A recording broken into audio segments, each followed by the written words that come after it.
गुढीपाडवा म्हणजे हिंदू नवीन वर्षाची सुरुवात. हा दिवस म्हणजे 3.5 मुहूर्तांपैकी एक. या दिवशी घरोघरी विजय आणि समृद्धीचे प्रतीक म्हणून गुढी उभारली जाते. कडुलिंबाचा प्रसाद खाल्ला जातो. आणि गुढीपाडवा हा सण वसंत ऋतूच्या आगमनाचे आणि पिकांच्या कापणीचे सुद्धा प्रतीक आहे. नमस्कार सर्वांना, मी प्रांजली तुम्हा सर्वांना गुढीपाडव्याच्या आणि हिंदू नवीन वर्षाच्या खूप साऱ्या शुभेच्छा. पौराणिक कथेनुसार ब्रह्मदेवाने या दिवशी विश्वनिर्मिती केली आणि नवीन संवत्सराला सुरुवात झाली असंही मानलं जातं.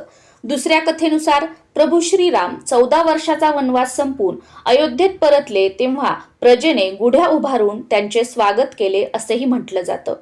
या दिवशी नवीन वर्षाचे पंचांग पूजन करून नवसंवत्सर फल वाचले जाते.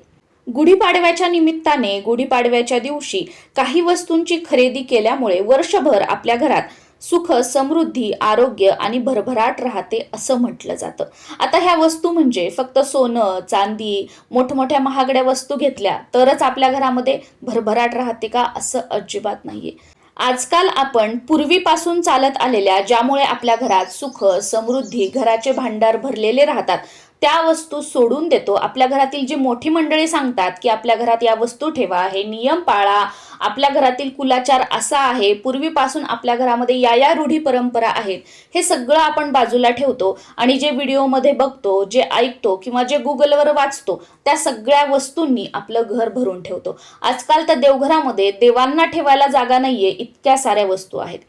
घरांमध्ये भिंतीला आपल्या पूर्वजांचे फोटो लावायला आपल्याला जागा नाहीये, पण ज्या नको त्या फ्रेम असतील, वस्तू असतील, ही वस्तू लटकवा, ती वस्तू भिंतीला चिकटवा, ह्या सगळ्या गोष्टींनी आपल्या घराच्या भिंती भरलेल्या आहेत. आपल्या घरातील पूर्वजांचे म्हणजे पितरांचे फोटो लावायचं म्हटलं तर आपण काय विचार करतो? वास्तुशास्त्रानुसार कोणत्या दिशेला लावावं, कोणत्या भिंतीला लावावं.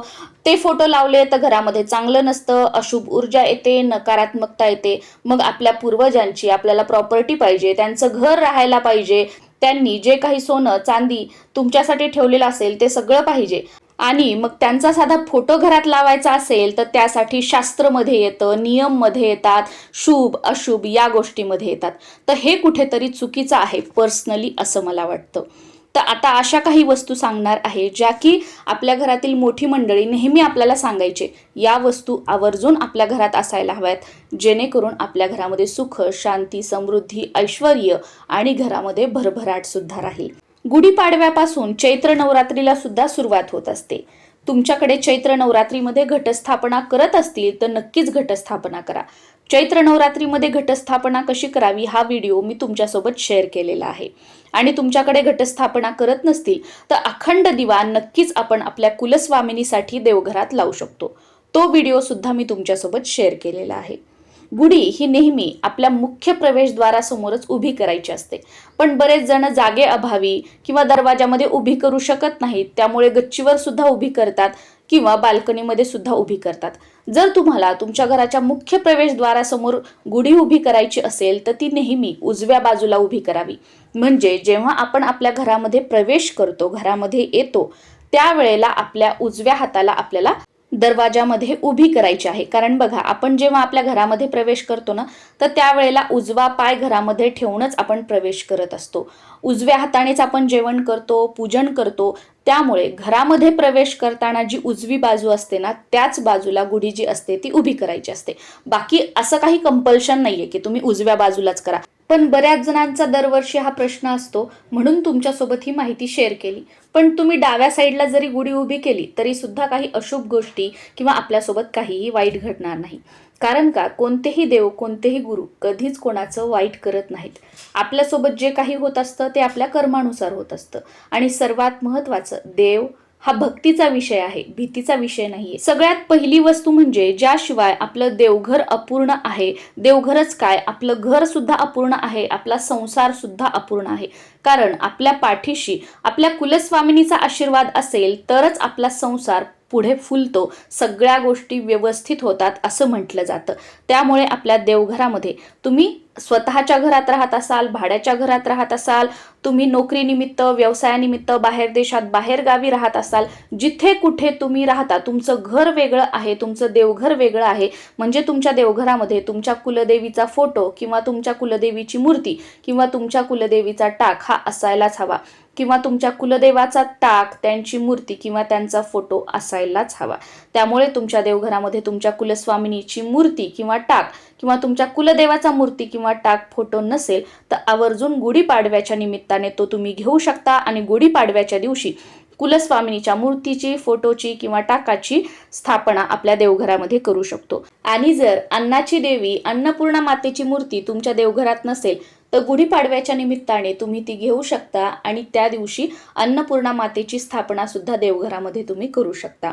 बाळकृष्णाची मूर्ती नसेल तर तीही घेऊ शकता, पण आपलं लग्न होताना अन्नपूर्णा मातेची मूर्ती आणि बाळकृष्णाची मूर्ती आपल्या माहेरून आपल्याला देत असतात, शक्यतो ती आपल्याकडे असतेच, पण तुमच्याकडे नसेल तर आपण ती विकत घेऊ शकतो आणि देवघरामध्ये त्याची स्थापना जी आहे ती आपल्याला करायची आहे. त्यानंतर प्रत्येक देवपूजेसाठी किंवा दररोज देवांना अर्पण करण्यासाठी आपल्याला हळद कुंकू तर लागतच असतं.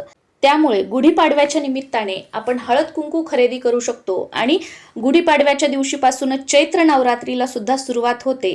तर गुढीपाडव्याच्या दिवशीपासून नवरात्रीचे 9 दिवस नवीन आणलेल्या कुंकवाने आपण आपल्या कुलस्वामिनीच्या मूर्तीवर, फोटोवर किंवा टाकावर कुंकुमार्चन सुद्धा करू शकतो. कुंकुमार्चन कसं करावं, कुंकुमार्चन केल्यानंतर त्या कुंकवाचं काय करायचं, त्या कुंकवाचे उपाय काय काय करायचे याचा व्हिडिओ मी तुमच्यासोबत शेअर केलेला आहे. त्यातून तुम्हाला खूप सविस्तर आणि छान माहिती ऐकायला मिळेल. बरेच जण गुढीपाडव्याच्या दिवशी आपल्या देवघरातील सर्व देवांना अभिषेक करतात आणि देवांना नवी वस्त्र परिधान करतात. तुमच्याकडे अशी पद्धत असेल तर नक्कीच देवांसाठी नवीन वस्त्र आपण खरेदी करू शकतो आणि देवांना या दिवशीपासून नवीन वस्त्र आपण घालू शकतो. त्याचबरोबर देवघरामध्ये जे आपण कपडे खाली अंथरतो तर ते सुद्धा तुम्ही घेऊ शकता आणि या नवीन वर्षाच्या पहिल्या दिवसापासून देवघरामध्ये नवीन वस्त्र सुद्धा अंथरायला तुम्ही सुरुवात करू शकता. याचबरोबर तुमच्या कुलस्वामिनीची सेवा करण्यासाठी, तुमच्या गुरूंची सेवा करण्यासाठी किंवा तुम्ही ज्याही देवाची भक्ती करता, जे ग्रंथ तुम्हाला वाचावेसे वाटतात, तर असा एखादा कोणता ग्रंथ असेल तर त्या ग्रंथांची सुद्धा तुम्ही खरेदी करू शकता आणि या नवीन वर्षाच्या पहिल्या दिवसापासून तो ग्रंथ वाचायला तुम्ही सुरुवात करू शकता. आता ग्रंथ वाचायचा म्हणजे पारायणच करायचं का, असं अजिबात नाहीये.